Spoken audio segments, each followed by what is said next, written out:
Recording in progress.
So, who are the Agent Blazers?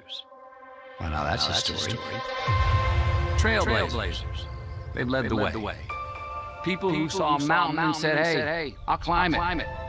People who saw a challenge and said, hey, let's solve it. They were pioneers, innovators, visionaries. But today, something new is on the horizon. It's not just about blazing a trail anymore. It's about building a world where humans and digital agents work together, where empathy meets efficiency, where intelligence is autonomous. We call them Agent Blazers, a new breed of problem solvers who cut through the shiny hype of AI and answer the real question of what AI can actually do. I mean, what if workforces had no limits? What if customer service could feel like a conversation with an old friend? What if businesses could make smarter decisions in real time?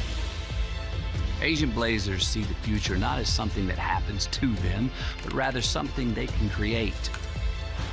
Now look, we've been dreaming about agents for years. We've seen them in the movies, robots, avatars, futuristic assistants, but this is different. This is real. Agents who learn your business. Agents who know your customers. Agents who can take action right when you need it most.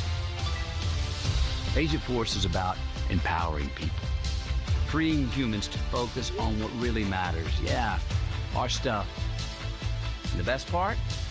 The admins, the developers, the dreamers in the Salesforce ecosystem, you're the ones turning this vision into reality. Because Salesforce didn't just build this platform to automate tasks. No, it was built to empower you and people like you to become Agent Blazers. So, who are the Agent Blazers? You are the Agent Blazers. And the really cool part, the future, it's already here, right now.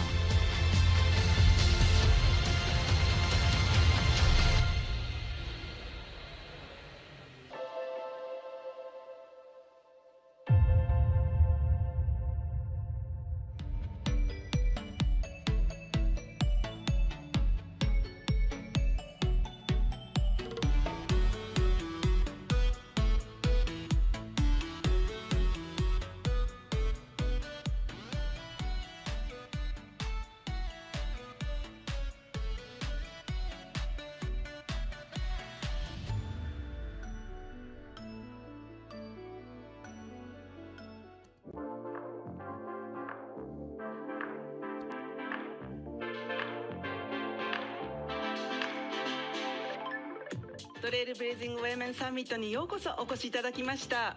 今回は記念すべき日本初開催です。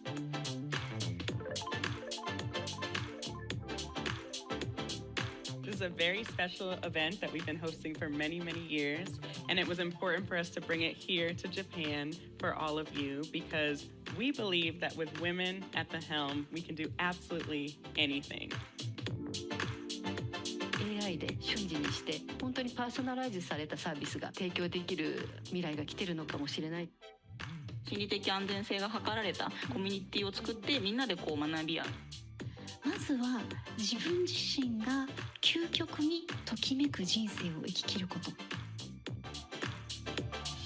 これ環境の問題です。将来も含めた全体の効率、ヒューマンスキルですね。こっちの方が大事なんじゃないか。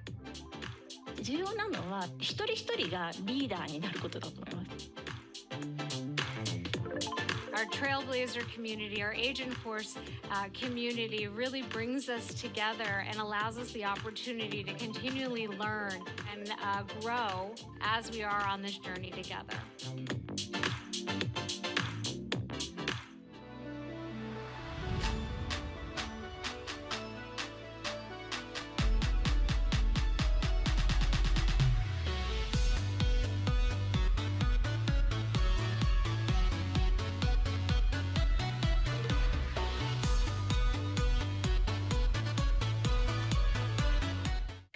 Still holding. If my AC company had Agent Force, the powerful AI from Salesforce, an AI agent would have flagged the issue and automatically helped me find someone to service it. What? Wow, you are moist. Well, how'd you get an appointment? Dude just magically showed up. Agent Forrest, sir. Huh. Oh. Sorry, dude. Cold air's getting out. Agent Force helps manufacturers prevent appliance defiance. It's what AI was meant to be.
sun.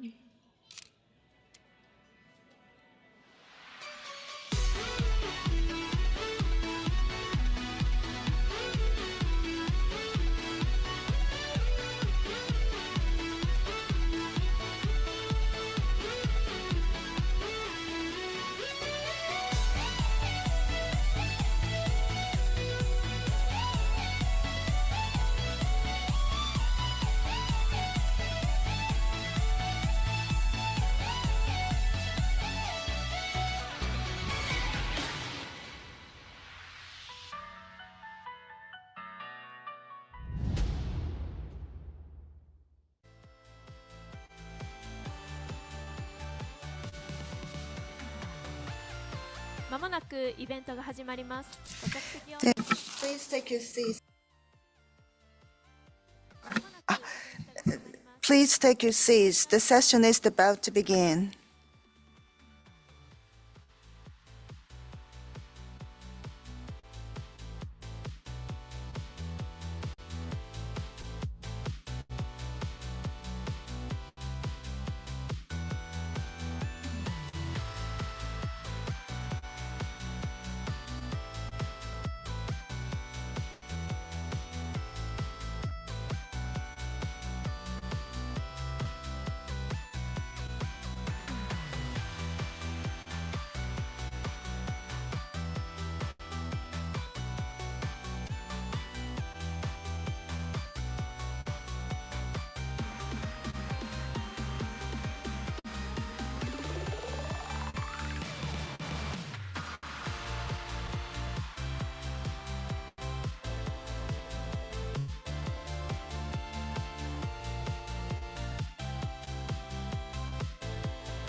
So welcome to our incredible Trailblazing Women Summit in Tokyo. And thank you for those who are watching in person and virtually from all over the globe. So thank you very much. To kick off our event today, I would like to introduce the Shoko Suzuki, the Chief Marketing Officer for Japan, Korea, and Taiwan. But prior to that, I would like to introduce the... Hello, everyone, and welcome to this historic first Trailblazing Women Lead in Japan. We are so excited to welcome you and to kick off this very special event. I just want to start by saying thank you to our Japan and Korea leadership teams, to Koida-san, to Shoko-san, to Masa-san, to Yuta-san, and all of those who have been involved in bringing this together, including my amazing project team. We know that when women are at the helm, absolutely anything is possible, and inclusion is our competitive differentiator in the agentic era. So today, you're going to hear from incredible speakers and conduct amazing workshops that are focused on creating opportunity in leadership, in tech, and AI. I want you to really be present. I want you to enjoy the day that has been curated for you. And I'm so sorry that I couldn't be there with you in person, but I can't wait to hear all about the day and everything that you learn. So thank you for being trailblazers in equality, in AI, and in the agentic enterprise. So that was Alexandra Legend-Siegel, the Senior Vice President and Chief Equality and Engagement Officer. Next, I would like to invite the Shoko Suzuki, the Chief Marketing Officer for Japan, Korea, and Taiwan, for the opening address. Shoko-san, over to you, please.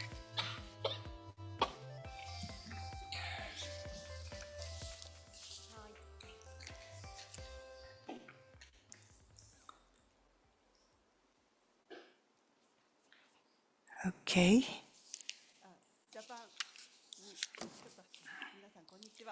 So, hello everyone. So, welcome to Trailblazing Women Japan 2026. So, those who are at the Ohana floor of Salesforce Tower, Tokyo, and those watching online, thank you very much for joining us. So, this is the second, the Trailblazing Women Japan. The leadership for the future to be built by human and the AI together. Is based on the human-centric concept. So the build the world for the future where the human and the AI agent working together to enhance the human capability. And today we have a guest who are virtually the trailblazer in the different the part of the industry and also the part of the world, and who are really filled with the human warmth and also the amazing leadership. So I really hope that you can learn from what they have to say. And the Salesforce, we believe that we are the best platform that has a capability of transforming the world. So here we're glad to spend time with you. I really hope that we can learn together and have fun together. Thank you very much. Shoko-san, thank you very much. So now let's move on to the first session. That is the future-ready mindset, the key to the success in the era of AI. They're moderated by the Salesforce Area Vice President, the Akiko Nishida. The panelists are from Fujitsu Island Limited, the Yoshiko Furuhama, the Corporate Executive Officer and Executive Vice President, and on behalf of the Google Cloud Japan, the President, Tomoko Mikami, and with the Shoko Suzuki, the Senior Vice President and Chief Marketing Officer from Salesforce. So please welcome them with a round of applause.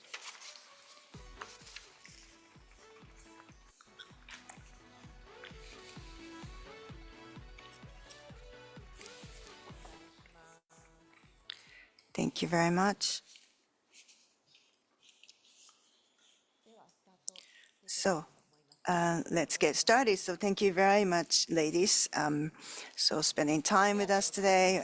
Thank you very much. So the first session at the panel discussion is themed after the future-ready mindset. So that is the chapter 1. So for you, so what do you think is the most important mindset and skill that helps you to survive in the era of AI? So starting with Mikami-san. So you at Google, so you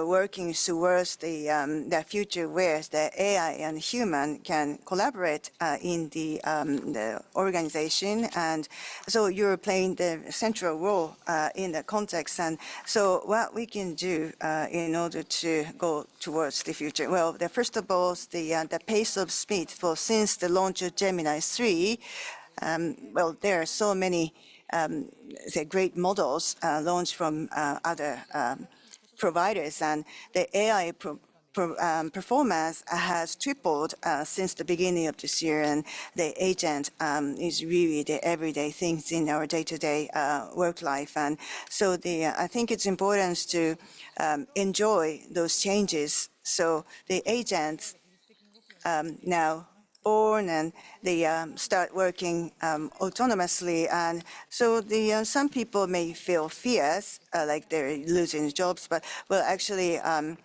when I spoke with someone, just we talk about the old days where the elevators were actually driven up with human power, so they are wheeled up by the human. But this is unbelievable. Well, so many things were done manually, like telephone exchange.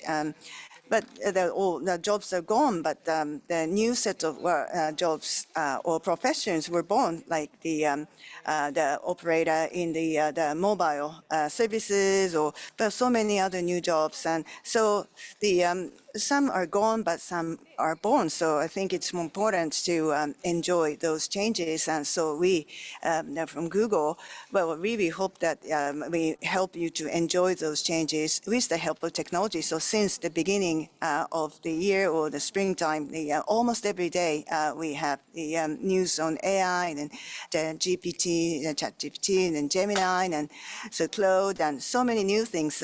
the budding, and so that transforms the way we work. So yeah, the change, they enjoys the changes. So that is really the key. So let me ask Furuhama-san the next question. So when I read about you and your article, you said that the AI or agent is becoming the true partner at the front line. So this concept of Kaizen is now about to be transformed, but rather than feeling the fear of being replaced, you really have to feel empowered. So any tips to be able to have that mindset? Yes, thank you very much. So exactly as Mikami-san said, so AI is progressing, and that makes us human afraid that it will take our jobs, or sometimes hesitate in adopting those technologies. And sometimes I see and hear such trends at the customers' places, but I think the key is to try yourself. So now the things are changing really at an amazing speed, and so the at the ground level, field level, so really needs to have that mindset. So I observe the gap between those who make use of it versus those who don't. As it's widening. So how we help those who struggle to utilize AI, I think it's very important. So I think the shop floor, the factory workshop, and I think these are the areas where the AI should be best utilized. So probably the user friendliness is really the key. And so in the retail workplace, there are a lot of information, especially the shop managers has the rich pool of tacit knowledge, and we tend to rely on the tacit knowledge and experience of those people, but we need to improve the usability so that those shop floor manager can make the better use of those technologies. So it's like a walking dictionary, turn it into data, and then the next question is how we make the best of it. So thank you very much. Next, so I call her Shoko-san on a daily basis. So next question is for Shoko-san. Not just the enterprises, but the customers' expectation has been changing rapidly and significantly. So especially with the help of AI, the marketing activity has been changed. So I'd like to know how it's changed. And also, I work for sales, and the sales marketing work very closely. So the and not just the sales, but the marketing leaders, the other department leaders, what are the characters I have to cherish close? Thank you. So in the various departments, we are facing the turning point. So we wanted to provide the personalized message to every customer at a scale, and not just once, but probably Mikami-san takes a look at the message in the evening, or Furuhama-san may see the message in the morning, so we would cater to that demand. And so that was a dream, but now in the marketing department, that dream has come true. So that's a personalized message to Mikami-san. So the temperature or texture of the message, and then the sales people and service department people, if they have totally different texture or temperature to the same person, Mikami-san, and then the expectation may come down significantly. So vice versa could be true. So therefore, if we are going to have the AI transformation, and then we have to connect the points, and then we have to create the line, and we have to think about what the operation model should be like. So what is required for everyone is to feel like a CEO, and then how to create the business value in the company, or how to clean up the operation process. And so I think that that type of attitude would be necessary. Thank you. So cross-functional, or maybe we have to take a look at one customer with the same view. So within the company or outside the company, if we are going to have the growth across the company and also outside the company, we may have to have the coordination and alignment. So maybe 80% of the audience here are women. So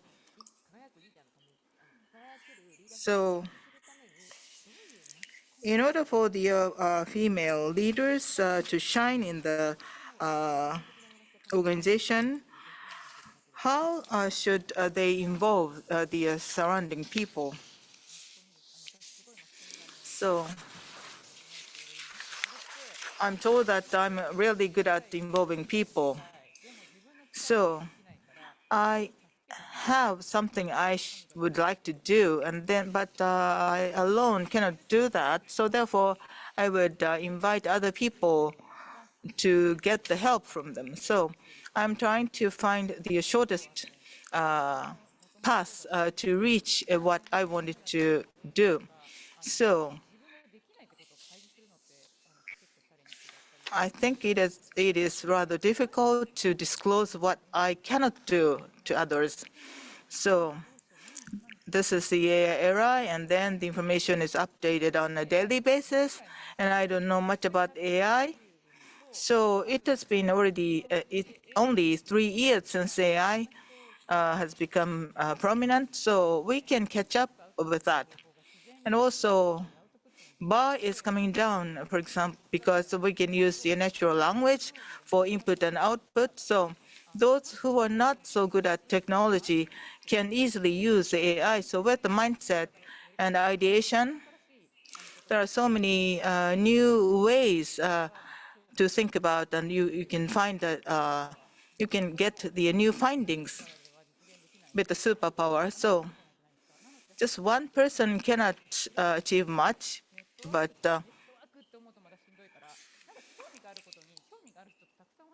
we should have a networking with people who have the same interest, and then we discuss that, and then we would collect the people who have the same interest. So curiosity and also the capability to get help will be required. You can fail because currently the cycle is very quick, so you can learn after fail, and then you can leverage the lesson for the next stage, and then you can expand the connection. So I think it is quite important to have the capability to get help. So I used to work at Microsoft before Google. So I was involved in so many businesses. I was not the expert in any specific field. So I was involved in the specific field, and then I learned from others, and then I received the help from others. Now it is the era of AI, so we can try new things, and then we can have a connection with the new people. And then also, even if you fail, you can transform that to success, because the cycle is very quick. So this is a very fun time. So if we use the AI, and then if we improve the productivity, we want to inform that horizontally to others. Furuhama-san, so you're at the front of AI. So I tend to talk after Mikami-san, and then my talk is overlapping with her. So I realized that we are thinking the same way, and I have a sort of empathy with her. So how to communicate what I think to others. So the capability of words is quite important. And then as a result of that, we can realize what I think. So for the women career, everybody is struggling. I have struggled. And then other people, other female business people are also struggling. So mountain climbing type, and then reach the target. So, but there aren't so many people who have the clear target. But the other way is you would follow the river, and then so for women there are so many life events. So at each timing, you do the best, and then something totally new would be created. Now AI has progressed, and then the change cycle is so quick. So it is natural that you cannot achieve what you wanted to do, but based on that, you can create something new. So I think there are a lot of people who are struggling to create a career. Yes, mountain climbing type will be for some people, but other people would be adapted to the river, following the river type of career path. So I really hope that you would have the sympathy. How many people you have the mountain climbing type or river type? So you have you have the executive career, and you have your career spans multiple executive roles, but what's your advice to women who want to position themselves as AI leaders? So, and also mountain climbing or river type? So I'm rather the river person. The river rafting is my style. So in my career, when other people tell me, well, you have to make a step forward, but especially in my 30s, I remember so many times I said, well, no, it's not for me, and I can't do that. But in retrospect, I feel that I have grown up. As a result of, being washed down on my raft along the river, I had just ended up is where I am, and so maybe because of the challenges that grew me up, and so it's kind of repeating what the Mikami-san and the and Furuhama-san said, but yes, I made a step forward without hesitation, and that was really important. And so, well, 3 years time, well, they almost every day the new technologies keep on coming up, and so you can start learning now. And well, in the old days, well, you always had your seniors or the more experienced colleagues, and well, you always wish if you could be like that. But in the era of AI, no seniors, no experienced people. So the key is to take a step forward and accepting the imperfection, and then make a brave step. And so when I listen to Mikami-san's story. Well, I know her for decades, but I recall that she has always been very curious and very powerful, had for breakthrough, and so she always has her own purpose, and so no distraction. They always spot on, and so well to me, well the integrity and sense of mission and sense of purpose, and also the grow together with the organization, and it has always been my driving force that brought me to where I am. And but now the AI comes into the play, and that will double or triple the amount of work you can do. But even in this new era of transformation, it's important to have the core value. So the question to all of you, well, now the changes are so rapid, and especially in the era of AI, there's so many new things are arriving every day, and but sometimes that makes you tired, like AI fatigue or the burnout, and well, how you can be like a bamboo, being flexible and just bend instead of being broken and so snapped off. And so I know you're all busy, but how you can keep yourself energetic and also keep on learning. So any particular practice or habit you're practicing. So starting with Tsuruhama-san, in the era of AI, well, it sounds like going back to the past, but the digital detox, it's becoming more and more important.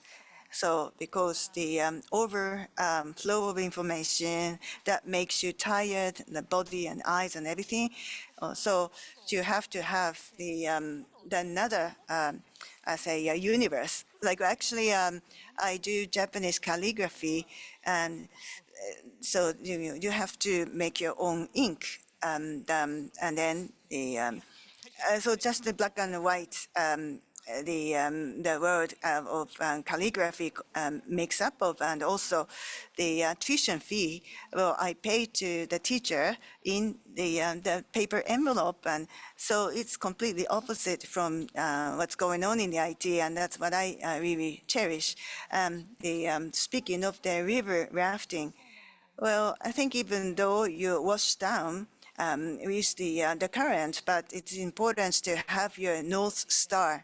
So as long as you have that in you, then no matter where the current brings you to, but you'll be okay. So the digital detox, so I do yoga and Pilates as well. But in the era of digital, that's where I'm living in, but your physicality, that really matters, and I think you have to intentionally free up your time to do that. Yeah, it is really, really important. So I actually use Shakti mat, the very spiky one, like that makes me relax, and so only 20 minutes, but at the end of the long day. So yeah, so that's really important. So Mikami-san next. Yes, it really resonates with me. So going back to the story of Riva, and also the Shoko-san's story as well, that the purpose and your core value, it's quite important, I think. And that it really works as an antenna when you have to make a choice, and being carried over with the current of the river, but when the opportunity comes up in front of you, you can grab it.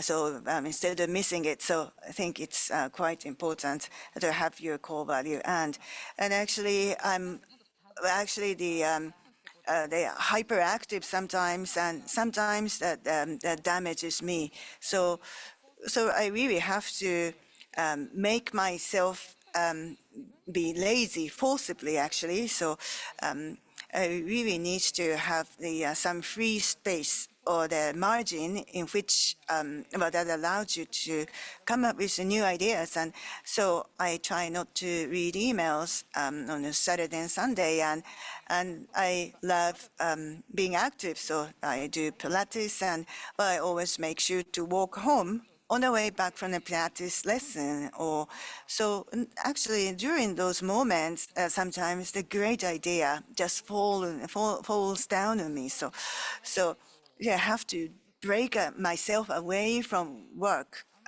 forcibly, actually. Otherwise, my brain keeps on running around the same idea all the time. So you have to pamper yourself, right? So I think the women nowadays work too hard. So we should stop sometimes and have to treat yourself for something nice. And so you know yourself, your status, and give yourself the break deliberately. Okay, Shoko-san, lastly, please. Yeah, very similar to the other ladies, but Nishida-san, the Shakti mat you use. And my case,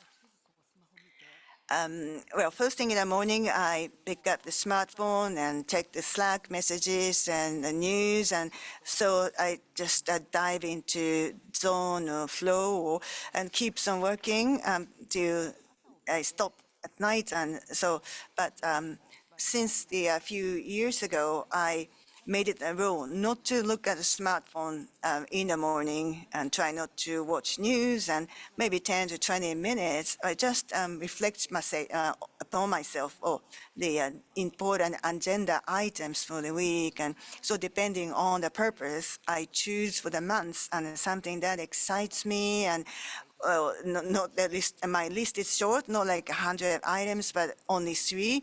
So just focus on those 3 and then start working. And once I start, put myself in a work mode, then it's all busy. But as Mikami-san mentioned, even being carried away with the river current, but as long as you have your good antenna, then you can pick up the valuable things for you. And actually, the 2 years ago, I started the looking after my old parents, and so now I'm living with her in my home, and also the my aunt requires the nursing care as well. Like so, she has the cognitive disorder like a dementia, and so we need to look after those the mother and aunt, and then the work is super busy, and so but I decided to make a decision. Well, I really love eating, and so okay, this is the moment that God allowed me to spend some time on developing a new recipe. So I enjoy the cooking for that reason. So I try not to stay away from the smartphone. That is extremely difficult. Things and the journaling, that's really in fashion right now. But probably you have to go down the different direction, like reset yourself, and the sustainable way of working, or how you reset yourself. So what is so that's really the key, and I learned it from you. Thank you very much. So chapter 1 is now coming to the end. So thank you very much. Thank you very much. Nishida-san, Furuhama-san, Mikami-san, Shoko-san, thank you very much. Please give them a big applause.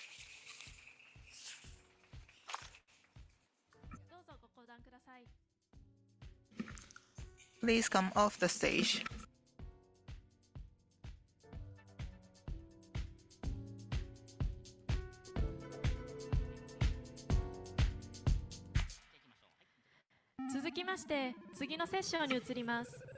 Up next is our second panel session, Humans plus Agent, AI Agent Together Leading the New Synergy. Moderator, Kumiko Caldera, VP, Head of Demand Generation Salesforce. Panels, Junko Iwashita, Corporate Executive Officer Persona. Ms. Chizuko Nishimatsu, Senior Managing Executive Officer, JTB Corporation, and Ms. Naomi Ohashi, Director of Solution Engineering at Salesforce. Please give them a big hand.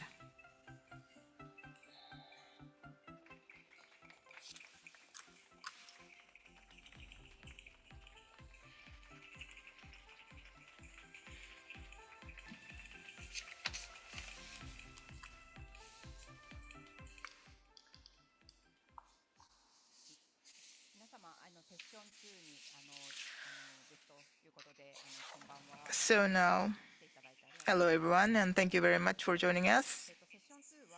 So session 2 is human and AI agent together and leading the new energy. That is the theme for the second session. And now we would like to have self-introduction from 3 people. Iwashita-san first. Hello everyone, I am Iwashita from Persona. And so I am helping the mid-career recruitment, and especially for the I am helping women to get a new job, mid-career job. Thank you very much. Next, Nishimatsu-san, please. I'm Nishimatsu from JTB. Good evening, everyone. So I'm working for tourism business headquarters for individual and also corporate and web. I am managing that business. So I've been looking forward to having this opportunity with you. Thank you. Next, Ohashi-san, please. Good evening.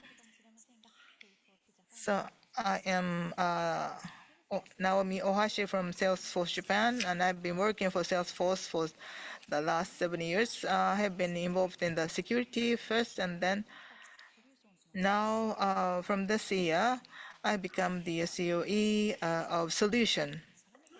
So my job role has been changed, and I'd like to touch upon that in my session. So now I'd like to get into the session without further ado. So as AI evolves from a tool to a partner, the way humans and AI work in perfect harmony is only just beginning to emerge globally. So there is no single right answer yet, and everybody is starting from the same point. So therefore today, using the synergy between humans and AI as a starting point, we'd like to discuss with 3 front runners in their respective fields how we as female leaders can take the lead in this transformation and grow together in the coming era. So where do you feel the real world current position of AI agent utilization in your surroundings?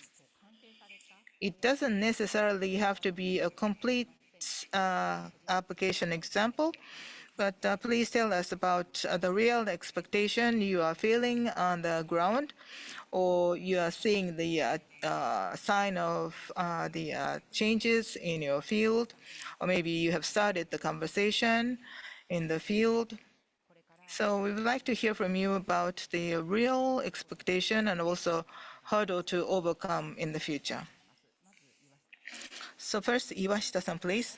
Yes. So in our business or in our company, we have just using the Gen AI, and we haven't been able to get into the AI agent yet. So how to divide the work between human and AI agent? We cannot avoid that, and I'm trying to catch up the information. So there is excitement about the AI being able to do so many things, but also there are some hurdles to overcome in the company. But when we talk to the self-employed people, and then they're trying to make their work more productive, and I think this is really encouraging. But in reality, we haven't done much about the AI agent yet. So now, as you know, US and Europe, AI agent has been developed in the tourism industry. So we have started a data intelligence team 3 years ago or so. So we're using AI for chat and also automatic response. So AIO, AI agent, we have just started to take on, but when it comes to the current state, there are things that we can let AI do, and also we have to rely on people, and probably it is a time to see the division between the two. So people ask the question to AI, and then they get the answer, and then with that answer, they would come to JTB office. So probably nudge part will be relying on the human beings. So based on that, how to merge the human beings and AI so that we can provide the new services to the customers. And so we have just started our effort, but I'm sure we will be able to reestablish a relationship in harmony, and then we will be able to create something very interesting. So today, Iwashita-san and Nishimatsu-san, you are in the hospitality businesses through human beings. But when it comes to Ohashi-san, you are in the IT industry, and you are pre-sales, SE. You are involved in the technology, so I'd like to get your thought from Ohashi-san. So the current state of AI agent utilization. So when it comes to SE and the businesses or operation and support, we are doing the try and error for AI agent utilization. And then we have started to utilize AI agent. Other people said that they are using Gen AI, but now initially we started with the Gen AI. Before that, we had the predictive AI, but so we tried to use Gemini or ChatGPT. So ask something to the AI. And then instead of getting just answer, but if AI can do the work according to instruction, and then we will be able to make our work more efficient. But still, overall, the society, if we see that objectively, just some of the leading early adopter companies may be doing that, but other companies are taking the wait and see. But we still have the motivation to show what we can do to others. I think that's where we are at. So in your position, Ohashi-san, and well, maybe for Nishimatsu-san or the or for JTB or Persona, you probably in the positions to make a proposal, and so they have to help them how to create the synergy utilizing. Also, of course, not just the technology, but you have to understand the customer's business, right? So yes, which part of the customer's business the AI agent or Gen AI can be best utilized, and AI agents have arrived not just to take the jobs away from us. So well, maybe that's something that is going on. They only the part of the world, but there's so many attractive AI agents are around as well. So now let me start asking each of you your future vision toward the AI. So let's say you can freely design the AI agents and support from the AI agent, then what would you like to have? And also, are there any particular area the human can deliver only? So the segregation of tasks and responsibility between AI and human. So starting with Nishimatsu-san. Yes, the human in the loop is really the word. So in the loop of AI tasks, but the human involves for something the human can only do. But I think you need to enhance the strengths of each and combine them so that you can get the synergy out of it and also the new value. So the forecast or prediction, and well, in the context of travel, let's say you put a prompt, then it keeps on suggesting the various itinerary, like the hotel or the place to go. But what if you are in trouble at the travel destination, and you ask AI, but you're not fully convinced with the answers? So, well, so many questions and so many answers to that. But at the end of the day, there are moments you really want to ask human their opinions. Also, the JTB has AI agents, and customer also have AI agents, and AI agents may communicate to each other to accomplish the task, and the human are there to give the follow-up or they work as a partner, but not just that. Will probably collaborate end to end for the great journey or travel the customer may have. So the harmonized partnership is really the thing. Okay, then Iwashita-san, please. Yes, the harmonized partnership is really the important prerequisite. So since the advent of Gen AI, there's so many things are automated and that delivers us the extra convenience. But then we tend to end up thinking, well, what we should let AI to look after. But to me, well, I mean the job. The hunting headhunters or the job placement support, but for mid-career people. But when we think about the value we can deliver, well, so first we need to define what we should hold close to our heart versus not. And we let the agents look after the other things. And so, yeah, so AI always tells us something we don't know, and that works to augment our capabilities. So it's there to help us. So in the era of AI, well, what humans should do is to enhance the EQ, the emotional quality, not the intelligence quality.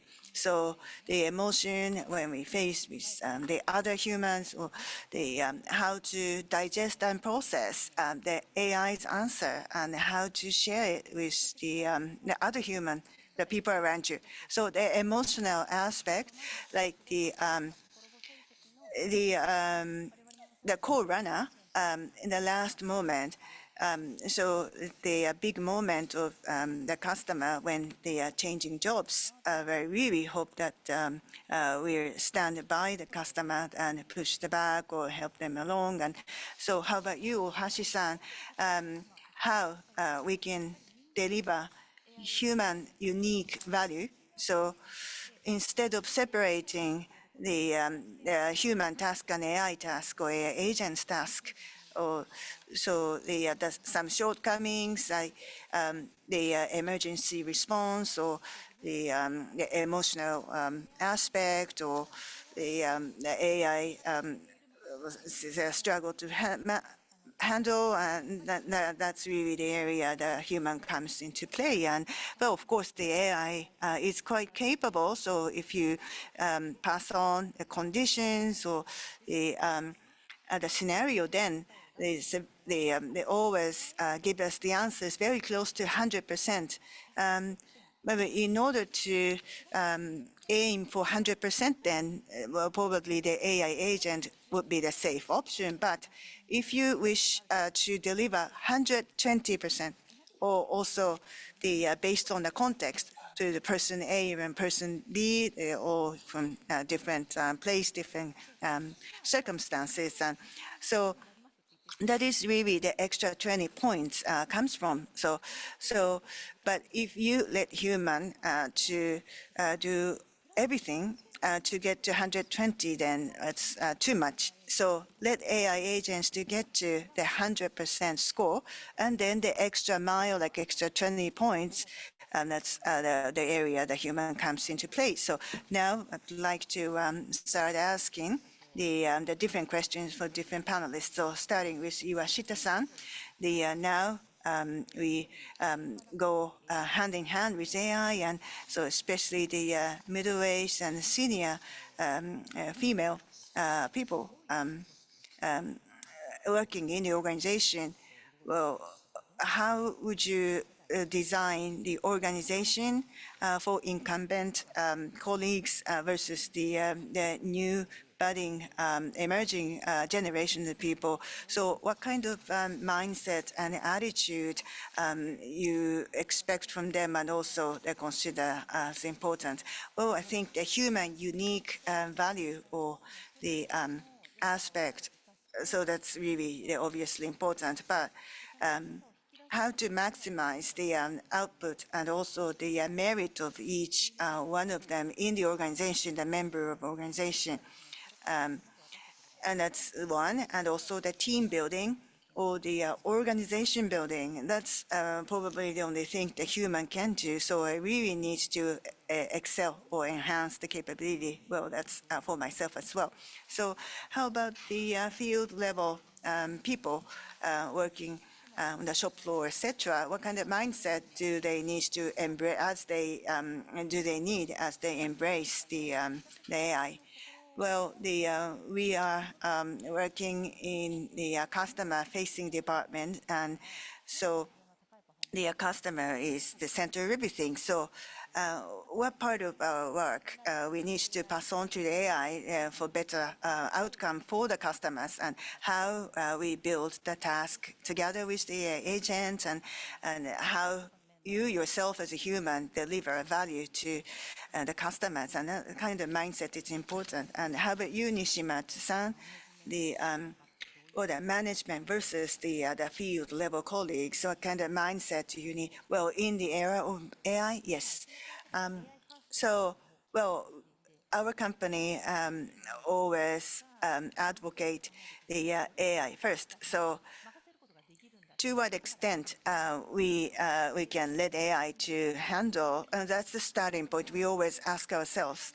And what we do is the AI hackathon, well, from the different teams on the ground. Well, we actually quarterly basis we organize that competition, and so to increase the number of people with first-hand experience using AI, building something with AI. But at the end of the day, there are a number of things we human can only do and must do. And another aim behind the competition is to make people realize. So those who are not working in the IT industry, well, they have a taste or the affinity or chemistry. Well, some embrace wholeheartedly, and some have anxiety or the fear. So, but some people are opposite, quite curious and try different things. And well, some people just don't even see the instruction manual when using the new smartphones. So they're quite polarized. So as a management, we have to take care of the people so that the people not be left behind. So Hai-san, what about the mindset of manager and also mindset of the field? Yes.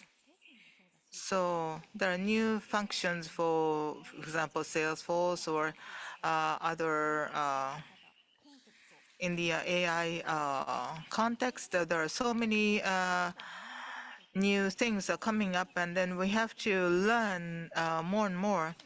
So yes, reading books and also listening to the information is very important, but at the same time, we are in the solutions organization, so we have to touch the things. in the test environment, we can fail. So now there are people who would be willing to do, and also who would be hesitant to do something, and then they would just try to get the information. But so I try to have the information exchange or sharing time within the team, and then some of the people would edit the slides for the demonstration, and then the slide creation may be done by AI. So I am in the position of Salesforce here, but some of the people may be left behind, and they couldn't catch a boat yet. So I have the same experience. So people may not have the motivation to touch.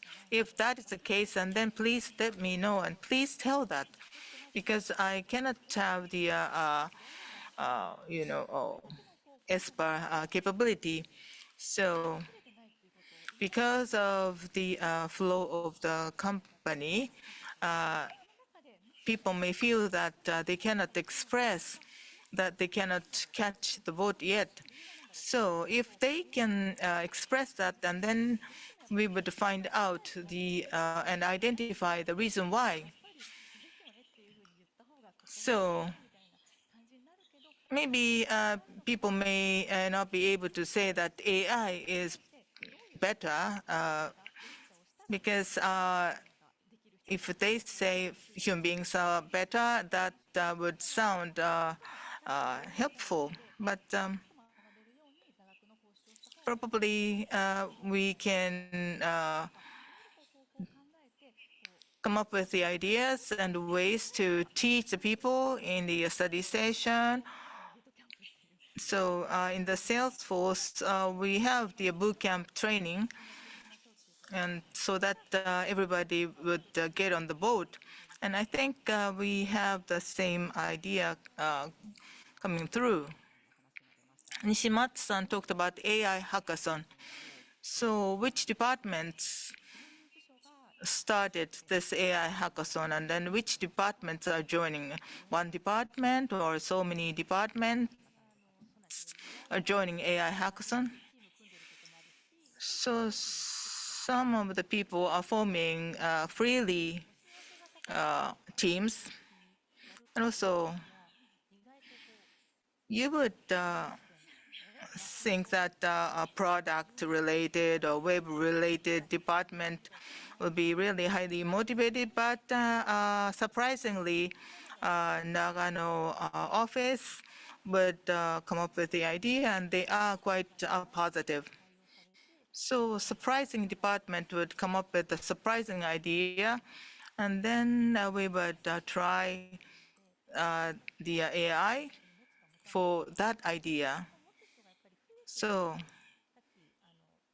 the number of people who have the idea would be increased, and then we would have the conversation. There might be different values, and then we can exchange opinions, and then people may be stimulated by others, and then the mindset may be changed. So there are so many departments. Nationwide, yes, and company-wide, yes. So the management came up with that idea, or was it the bottom-up? It's part of it bottom-up. So 3 years ago, we established a department, and then getting into the data management and Gen AI, and how to involve the field was the starting point. And also looking at the other companies' examples as well. What about persona? We don't do that, but in this fiscal year, we started to utilize the Gen AI. So as organization on the whole, we started to come up with the use cases for the AI. So it is easy to build up the bottom-up culture, and then unexpected people may become the hero. And then we can identify the surprising strengths of the people. Yes. If I try that myself, and then I realize the new way of using AI, and then other people would say that I created this like this.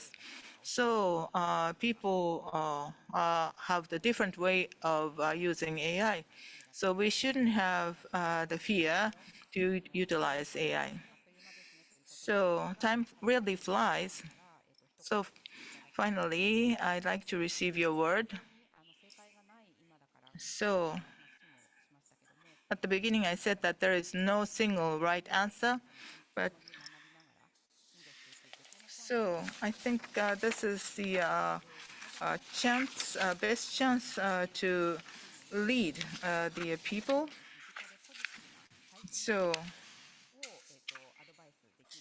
if you can give the advice, practical advice and positive first step for everyone, I would like to get your idea. Yes. First, we have to organize the value and what we would like to be. This is the good opportunity. I have acquired the coaching license, and then I was doing the self coaching. But now, if we utilize AI, and then we would be able to verbalize the our own value sets. So within the person, we can organize the value, and then when we work with AI, and then if we are forced to make a decision, and then that value set will become the axis and core of decision making. Thank you. New findings. So Nishimatsu-san, I have two things I'd like to express. First, external perspective, and then put that in the mind. So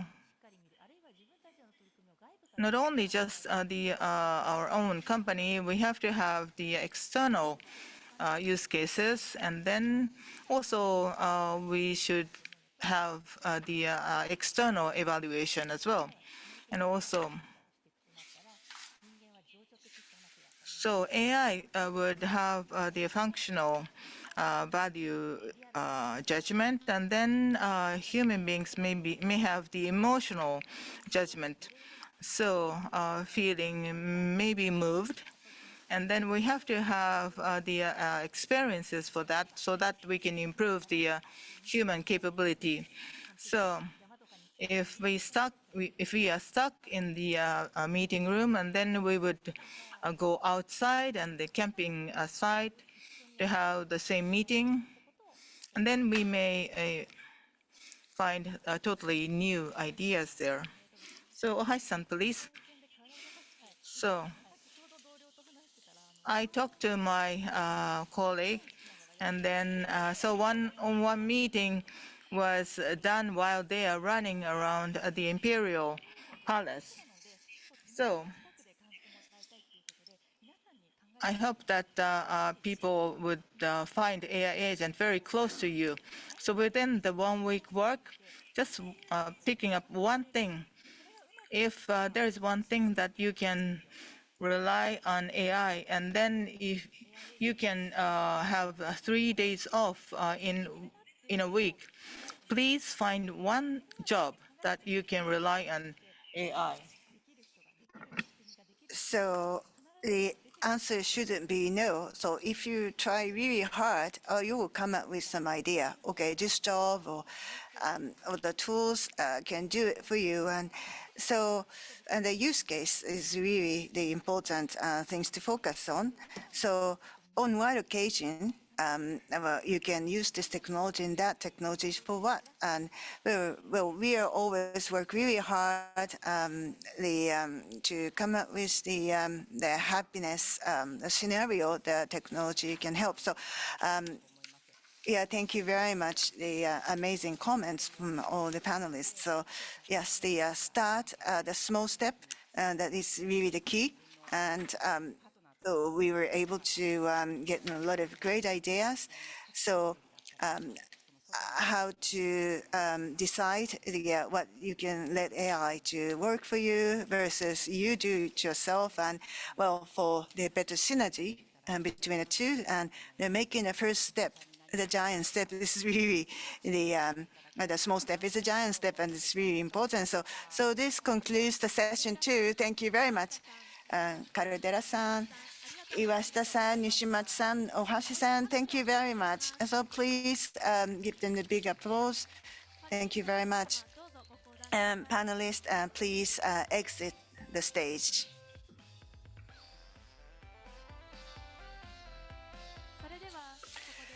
So now it's the time for break. We will resume at 7:50 JST. So please come back to your seat in time. Those on the floor, please use the bathroom on the floor. And the right-hand side, your right-hand side is the female, and the left-hand side is for all genders. So the both are available for you. Thank you very much.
So, who are the agent blazers? Well, now that's a story. Trailblazers. They've led the way. People who saw a mountain and said, hey, I'll climb it. People who saw a challenge and said, hey, let's solve it. They were pioneers, innovators, visionaries. But today, Something new is on the horizon. It's not just about blazing a trail anymore. It's about building a world where humans and digital agents work together, where empathy meets efficiency, where intelligence is autonomous.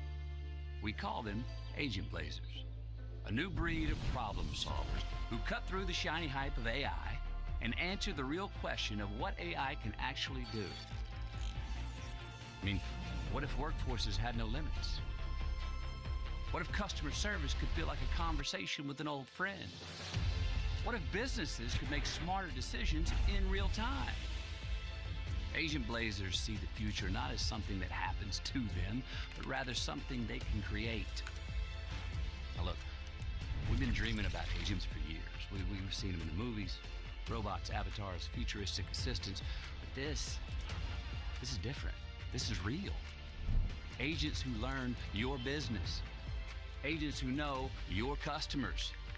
Agents who can take action right when you need it most. Agent Force is about empowering people, freeing humans to focus on what really matters. Yeah, our stuff. And the best part? The admins, the developers, the dreamers in the Salesforce ecosystem, you're the ones turning this vision into reality. Because Salesforce didn't just build this platform to automate tasks. No, it was built to empower you and people like you to become agent blazers. So, who are the agent blazers? You are the agent blazers. And the really cool part, the future, it's already here, right now.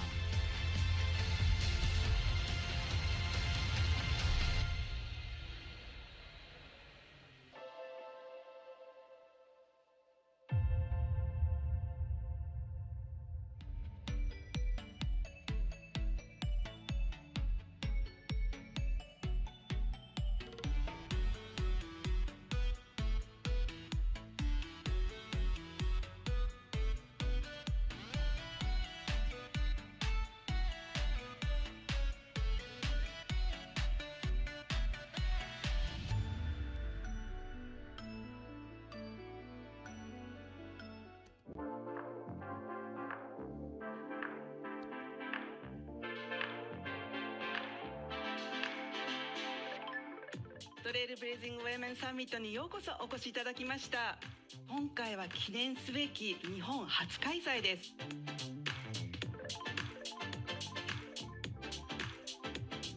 This is a very special event that we've been hosting for many, many years, and it was important for us to bring it here to Japan for all of you because we believe that with women at the helm, we can do absolutely anything. AI で瞬時にして本当にパーソナライズされたサービスが提供できる未来が来てるのかもしれない。心理的安全性が図られたコミュニティを作ってみんなでこう学び合う。まずは自分自身が究極にときめく人生を生き切ること。これ環境の問題です。将来も含めた全体の効率、ヒューマンスキルですね。こっちの方が大事なんじゃないか。重要なのは一人一人がリーダーになることだと思います。Our Trailblazer community, our Agent Force community really brings us together and allows us the opportunity to continually learn and grow as we are on this journey together.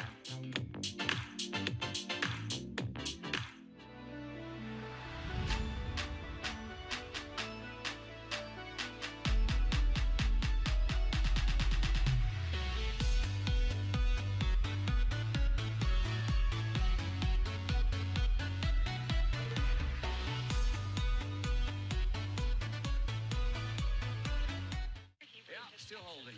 If my AC company had Agent Force, the powerful AI from Salesforce, an AI agent would have flagged the issue and automatically helped me find someone to service it. What? Wow, you are moist. Well, how'd you get an appointment? Dude just magically showed up. Agent Force, sir. Huh? Oh. Sorry, dude. Cold air's getting out. Agent Force helps manufacturers prevent appliance defiance. It's what AI was meant to be.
get into it. Let's do it. All right. Sue, how did your first encounter with AI in your work happen, and what surprised you about that? Well, I think it's one that you'll remember, Cindy. It's an experience we had with an AI photo booth. And it was one where you go in and you ask for the photo booth to show you a picture yourself in certain types of images that you choose for yourself. And the photo booth had a mind of its own and decided it wanted to do something else. And I guess what surprised me about that, if you remember, is just how quickly AI appeared in our work in terms of issues. So that was what I would say about that. Yeah, I think that was our first case that we had. It was very interesting. The AI photo booth did a bit of a hallucination. And so we had somebody that was very concerned about the image that was returned that was nothing like what they had anticipated. And so we needed to do some work very quickly with understanding now that all of our vendors were going to be bringing in some sort of AI, as everybody wants to, be a part of this AI revolution. And we had to create a policy on how we would vet these vendors, how we would make sure that we understood what they were doing with AI to help protect those that would be participating in our future events. In addition to that, we also had to train our executive assistants, because a lot of times our executive assistants are helping us build these events. So it was just a very interesting experience for us with the AI, our first kind of introductory to learning that there was another space that would be impacted. Yeah, really interesting. So Cindy, for you, we're both leaders in non-technical roles, but AI tools have transformed how we make decisions and interpret data to set strategy. How has AI impacted you to do these things? Well, I think what's been really great is that, as Sue said, we're both in non-technical roles. And I think there was a myth about employee relations, legal, some of these sort of back office jobs, that we would not be able to use AI.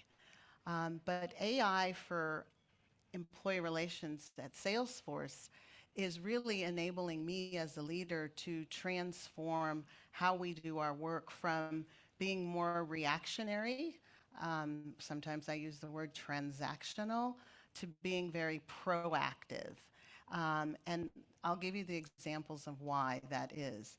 With the changing in our workforce, our business leaders are more interested and curious about ER data and insights.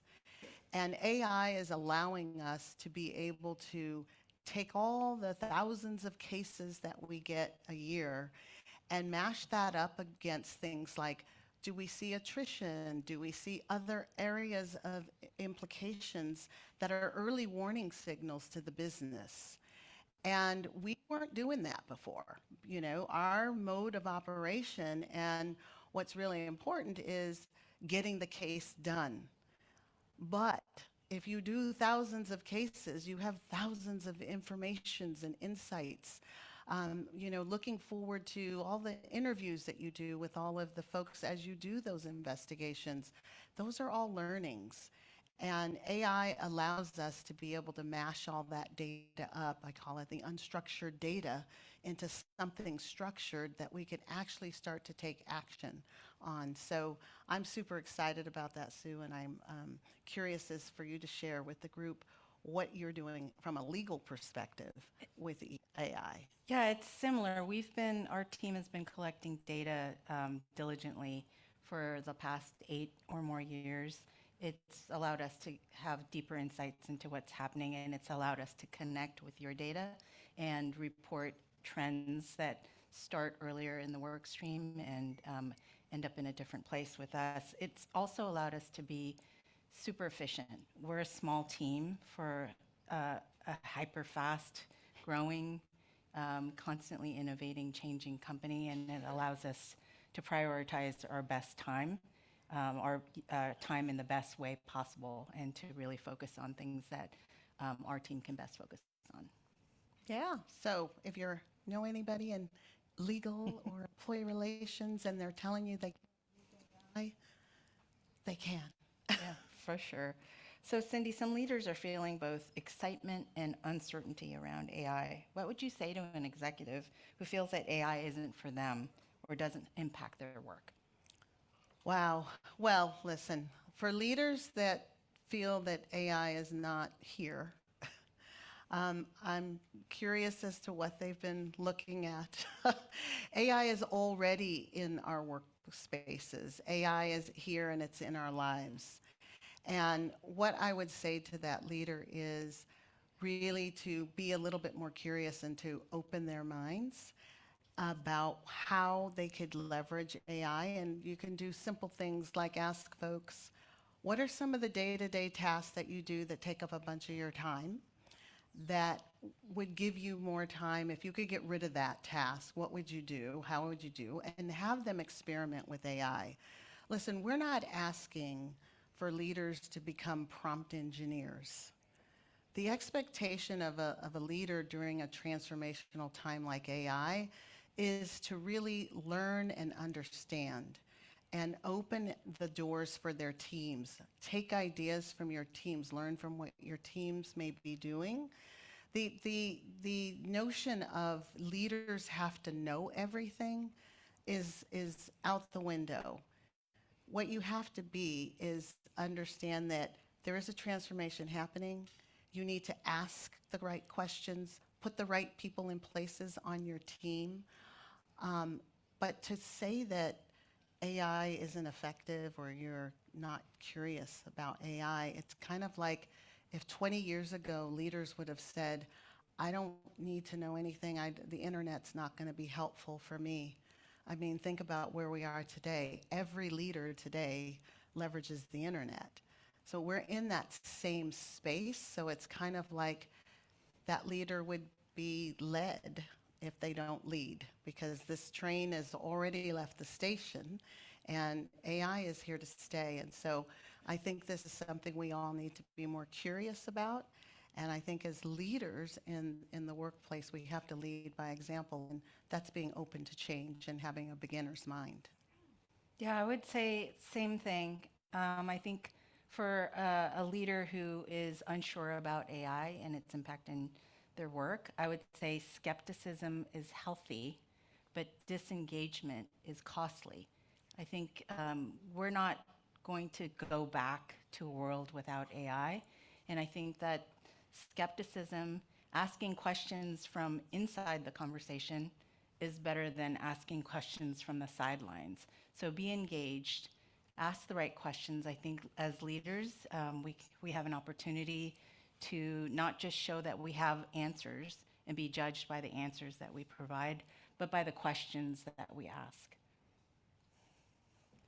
So, I think actually you have the last. Well, I guess I have to move on to the next question. Yeah, we've got and that is, what qualities, Sue, are you looking for in future leaders?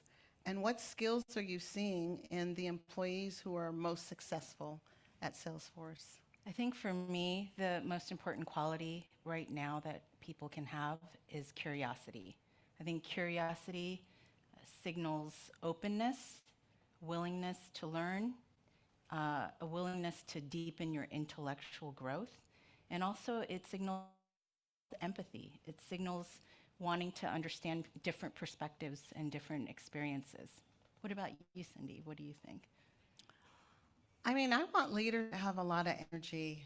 I look for folks that are willing to really dive in, that are not inflexible, that aren't afraid, that are courageous, that are bold, but are balanced. I think this is a time where, you know, as we look to add and bring leaders in, you're also looking for leaders who aren't afraid to bring in new ideas that don't just conform. I think the folks that are the most successful that I see at Salesforce are those that are really good relationship builders. I think it's really important that you are able to connect with people, get people engaged, feeling a sense of connectivity and belonging. These are all the things that AI can't do. And so I think that the people that are successful are going to have to be the masters of emotional intelligence, learning how to inspire and motivate people. And I think, Sue, you and I were talking about that quote that in the past, 90% perspiration was required to innovate, and 10% of it was your ideas, and then after you got that, you had to really work and work. Well, now we have AI that is doing 90% of that hard work, that grunt work, that perspiration. And so we, the humans, we are going to be playing in that 10% space. And so that's what we have to be looking for. Who is willing and open and good and ready to play in that 10%? All right. Well, thank you for sharing this time with us in our conversations, and we appreciate all of you being here. Thank you so much. Thank you. Hope that was some visionary inspiration a little bit.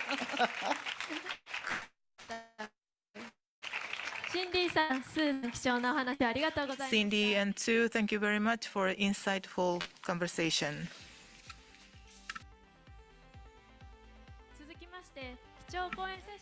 Next, we are going to move to the keynote session, Leading the AI Shift. Please welcome the moderator, Shoko Suzuki, Chief Marketing Officer of Salesforce.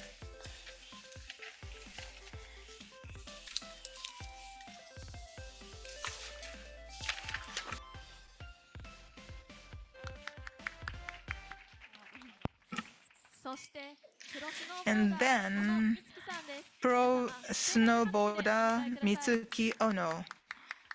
Welcome them with a big hand.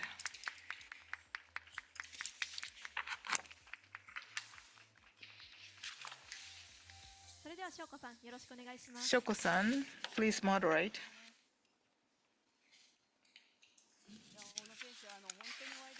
Ono-san, I've been looking forward to seeing you. First of all, congratulations on winning the bronze medal at the Milano Cortina 2026 Winter Olympics women halfpipe. We were really moved looking at you on the screen, and please show us the bronze medal.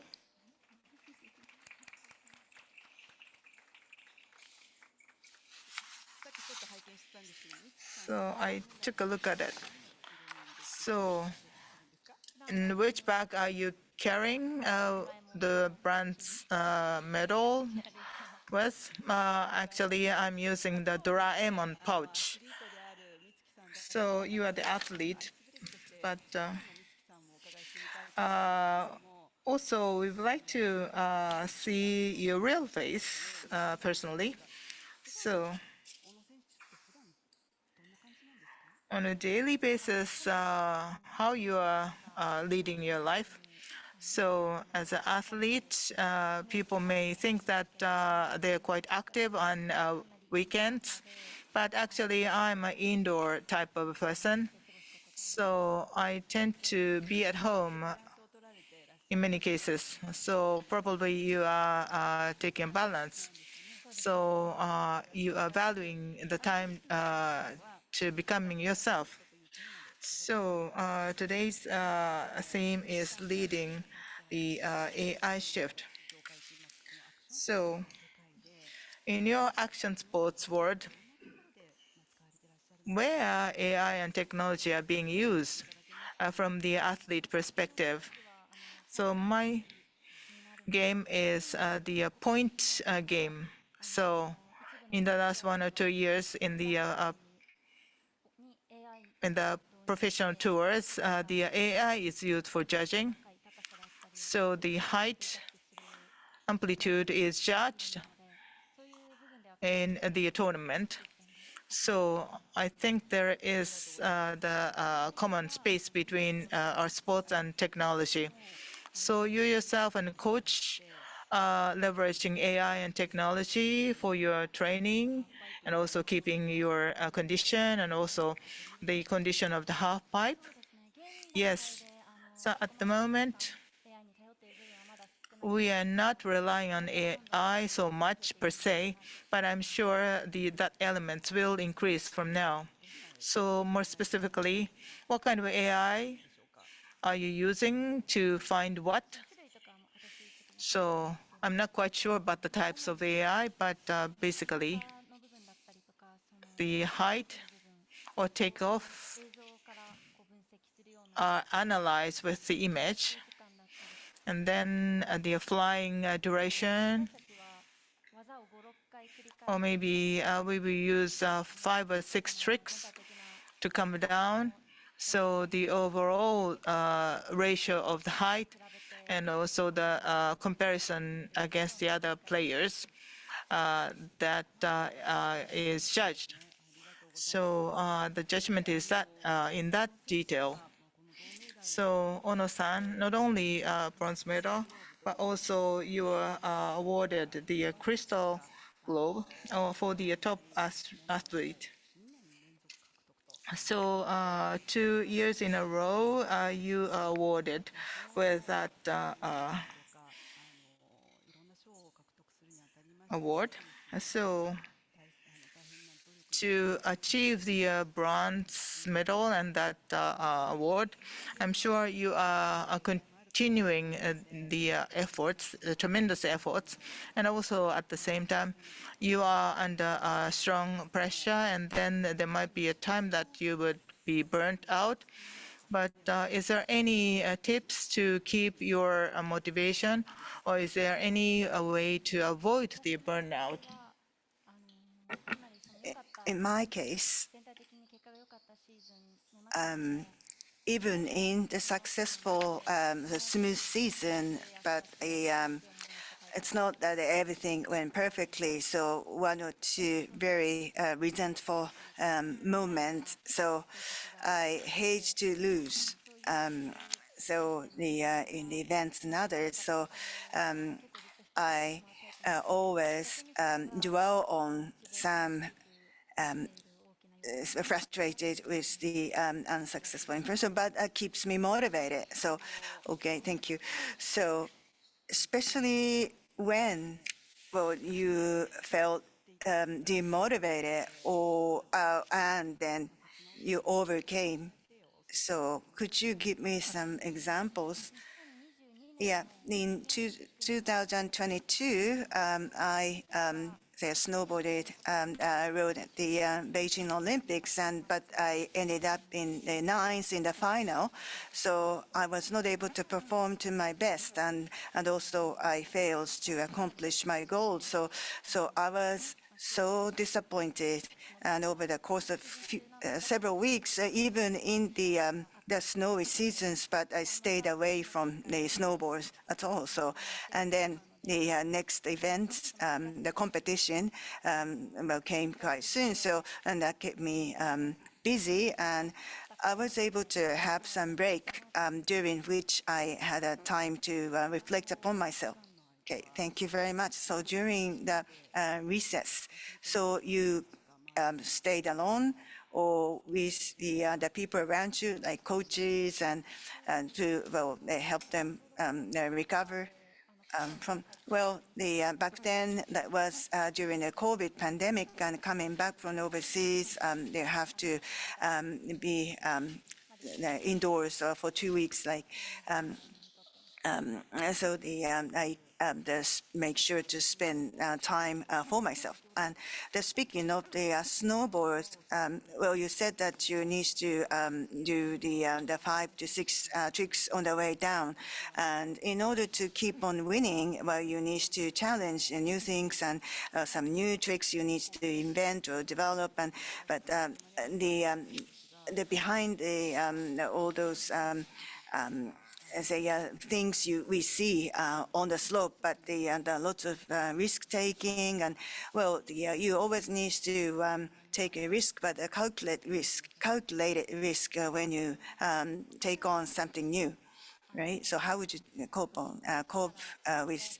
Well, of course, well, there is a risk of getting injured if you fail under certain tricks, and it's quite extreme in nature. The snowboard is, and in the competition, well, you really need to say demonstrate the certain set of tricks, and some I'm good at, some I'm not so.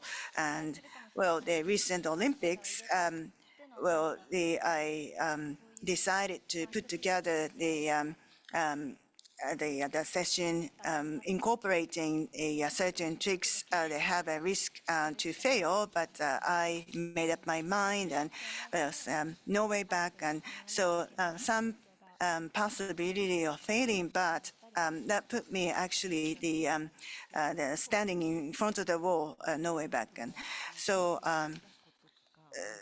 so any tricks to encourage yourself on a crucial moment?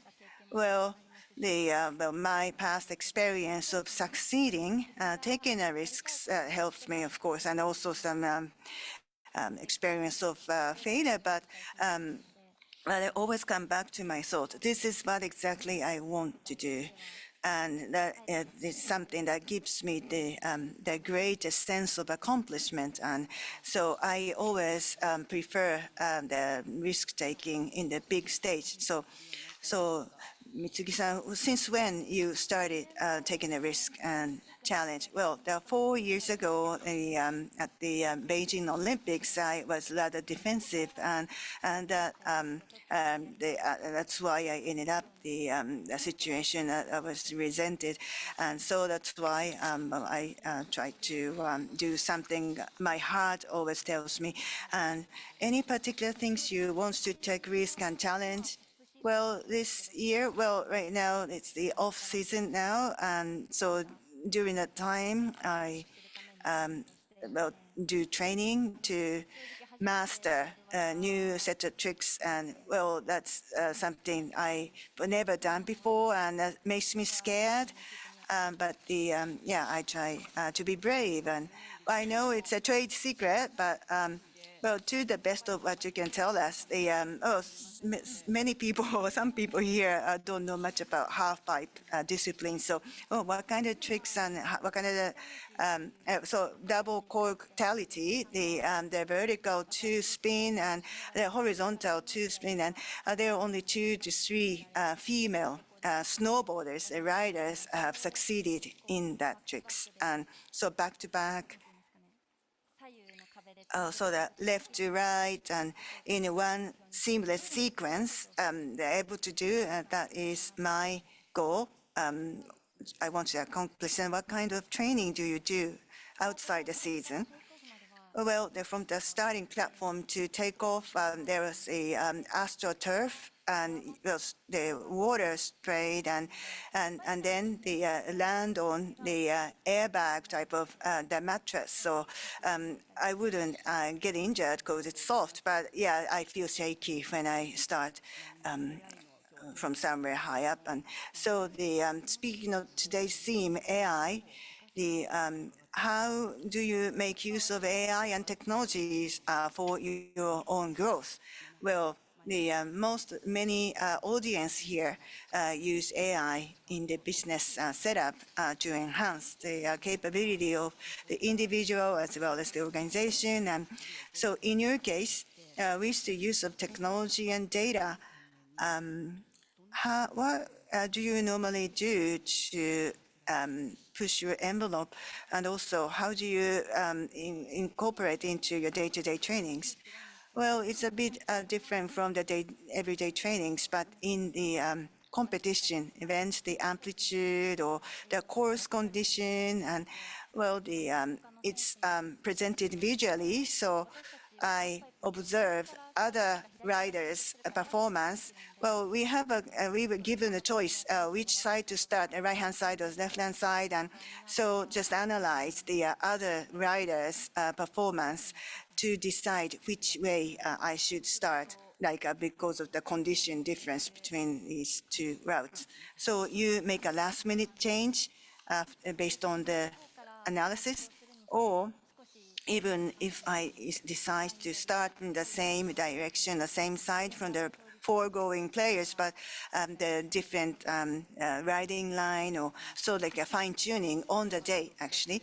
Yeah, so kind of feeling I have, well, they're catching up what you're saying, or it's a completely lost.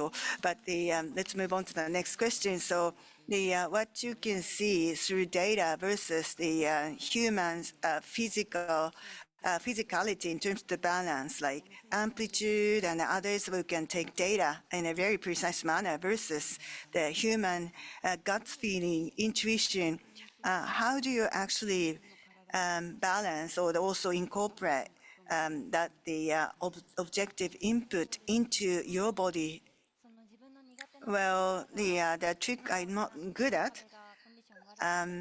Well, sometimes the snow wall, the half pipe wall, not really perfect in condition, and sometimes that instability works opposite. So if it's risky, but well, looking at the data, that it gives me reinforcement. I feel reassured about this strategy. So, and in the Olympics, what kind of data you refer to, and also ask your own body, and so consult with yourself, and how do you actually work out? Yeah, in the case of Olympics, I was able to get the very good score in the first run, but the first run, well, they actually my amplitude was quite high, and so compared with other riders, I scored quite a good average. So the second and the third run, psychologically, that made me feel easier. Thank you. So I'm sure at the beginning you were not the Olympiad, but now there are many young people who like to become like you. So as a top athlete, thinking about the followers, what kind of leadership would you like to display? So in my case, I was not good at just doing snowboard, so I went to the university, and also I spent time for the hobby and also the study. And at the same time, I was doing the sport. So, but of course, there are other athletes who become the top athletes by just focusing on their snowboarding. But I wanted to show that I could be successful with doing so many things. So you graduated from the university recently. What did you study? So I majored in sports science. So at university, I took so many lectures, and also I was involved in the chemistry and also coaching studies. So how did those studies help your halfpipe? So the recovery of the body and also mental training lecture was quite practical, and it was helpful for my performance. So you talked about mental aspect in the pressure area. So what are you paying attention on in terms of mental? I tend to be really nervous.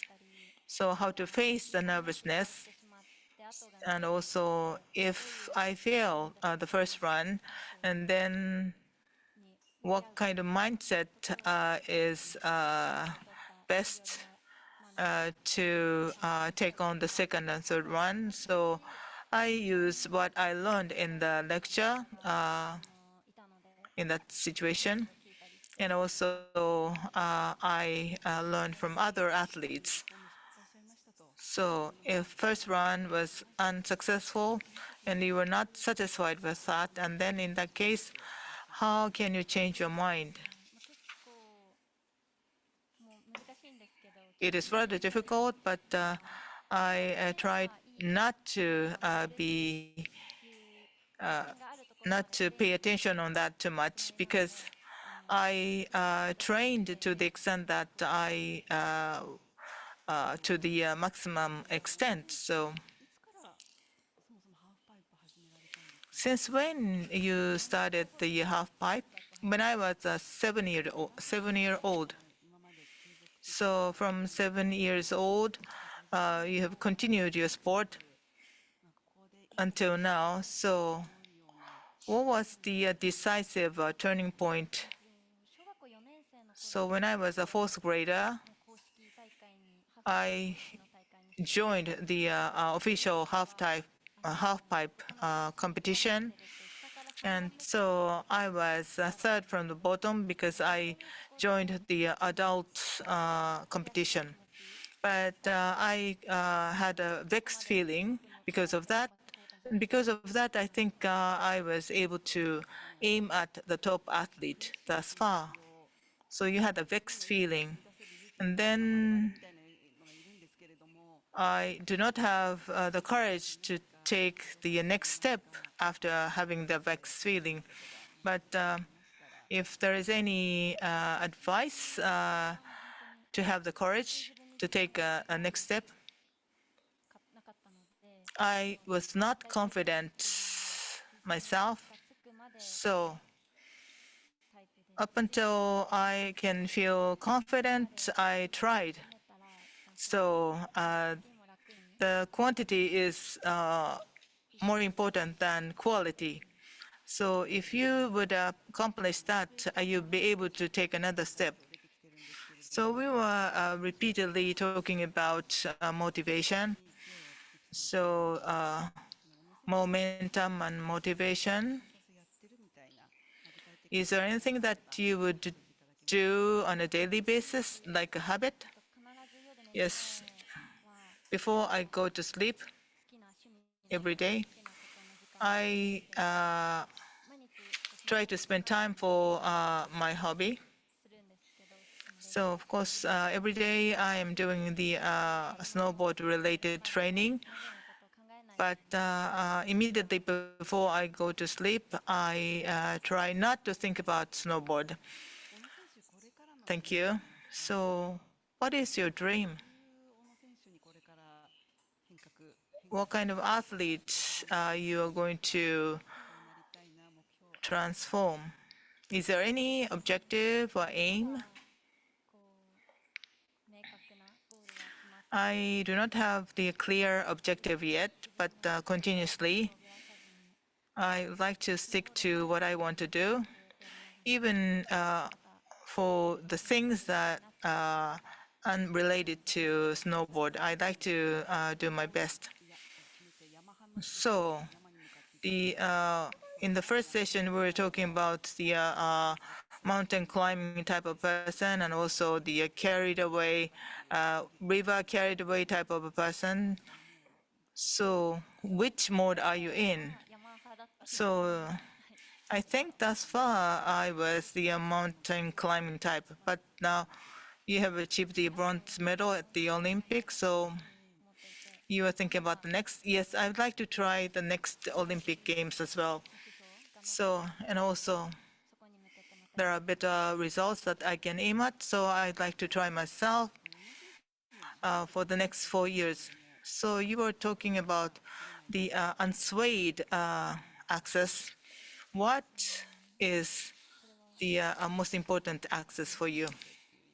For dream, even outside the snowboard? So I'm sure that I have the capability of execution. So if I decide something and then I would like to pursue what I said I want to do. So last week you went to the United States for the job, and then you have started your training. So now we are in the off season, so I've started the off training in Japan. So what is the ratio between the time being in Japan and abroad. So April, May, that is the season out timing. And up to October, or maybe at the end of September, I will do the off training in Japan. And then from September to March, I would be involved in the competitions overseas. So you are learning a lot overseas as well. Thank you. Now coming back to the AI and technology subject. So in your daily lives, how you are utilizing technology and AI? So when I was a university student, I used AI. So I let AI to confirm my paper. Thank you. So is there any other object or subject that you would like to utilize AI for? So I myself haven't become the stage where AI can be utilized for my training in the snowboarding. So I think there are better ways to utilize AI in my sports and training. I really hope that I can apply AI for my training. Thank you. So at the end, there are so many people who like to be like you. So if you have any message to them, we would like to have that. So if you, well, I tried my best to finish what I should do in front of me. So if you cherish what needs to be done in front of you, and then there might be something good coming up. So I had a chat in the green room before the stage, and so she's so friendly and down to the earth, and so you're worried about the sunburns or the tan, the patches on your arm, or the Doraemon, say a sachet, the person. So but you also have a brave heart, and so you grew yourself into the Olympian, and so we were able to learn a lot. And thank you very much. And please thank them with the big round of applause. And thank you very much. The speakers, please exit the stage.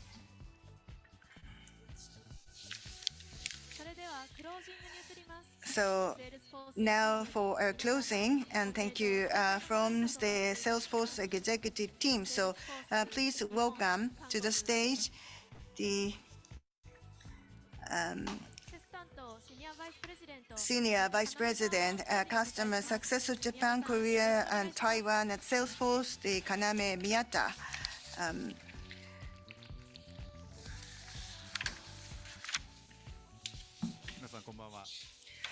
Good evening, everyone. So this is Miyata.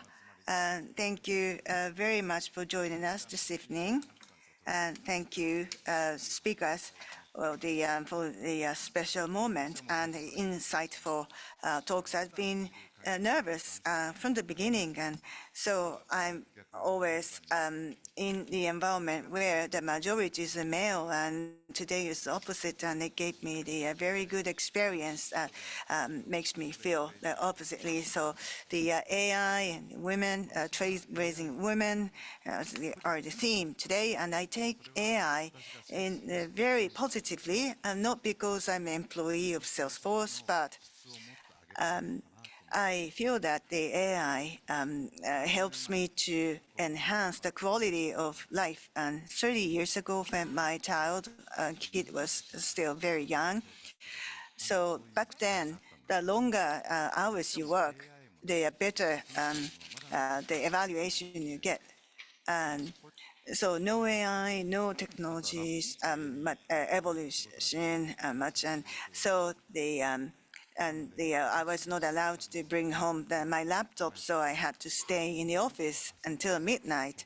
So I don't have any memories of playing with my children. So why AI wasn't possible 30 years ago? Or say, so AI is everywhere, but not because of the amazing new materials or the spaceman comes to the Earth and left with us the design drawing of AI. And so if I had the AI 30 years ago, my life was different. So I was able to have more time with my kids and travels to different places with them. Why AI? Well, I actually asked AI why the AI wasn't like what it is now 30 years ago. Well, actually, the concept of AI has been around like since 70 years ago, 70. And then of course, the algorithm was invented, and that's based on what we already have in our own brain. But all the pieces or components that help AI to contribute actively. So that finally we have everything. That's why the AI took off. And 30 years ago, there was no internet, and well, the data, the vital for AI to work. But there are no data, no social network, and so the diverse information. So if we had them all 30 years ago, then the AI could have been like the way it is now. So, well, of course, excitement and anxiety, concerns, and all mixed feelings around AI and other latest technologies. But I think now we have all the ingredients ready. That's why the AI took off in an explosive manner. So the 30 years later, if we look back, well, technology plus something else, that always help new technologies to be born and take off. And I really want to be part of it. And the Agent Force, that's a Salesforce AI platform. And so well, there's a big question around it all the time. Will AI take our job from us? And well, as I speak with the customers, I really agree with what he or she said. Well, the human to human relationship of bonding will become more and more important. So we need to give a more emotional value to the customers, and so the AI comes into play, and that helps us. So AI is not really the weird technology coming from nowhere. So it's now with us, like another new colleague joining. So we need to nurture them. So we shouldn't view the new colleague as something that takes your job from you. So same for AI. So to view AI that enriches our lives and the quality of life. And so we will start having more and more time for ourselves.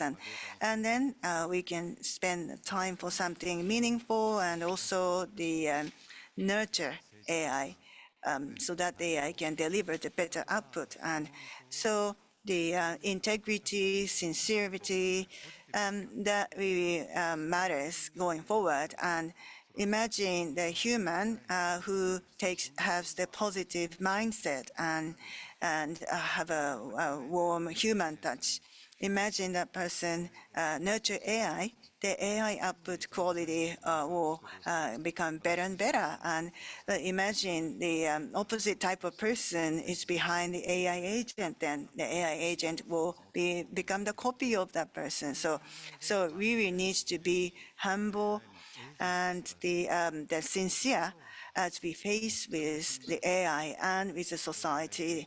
That way we'll be able to nurture the AI agent, someone who can trust you can trust, and also they're one of the very, a good friend, close friend that helps you all the time. And so it's been a great session today. So Salesforce is really the company like this. So I really look forward to networking with you. Well, and also amongst yourself, please connect. And the sushi on the bell conveyor for attraction over there. So, and that gives you the good opportunity to connect. So please have a good evening, and thank you very much. Miyata-san, thank you very much. So thank you again for your participation. So Trailblazing Women Summit Japan program, I hope you have enjoyed. So please check out the Salesforce career ads and share your favorite moments about with the hashtag Trailblazing Women and share on the social network.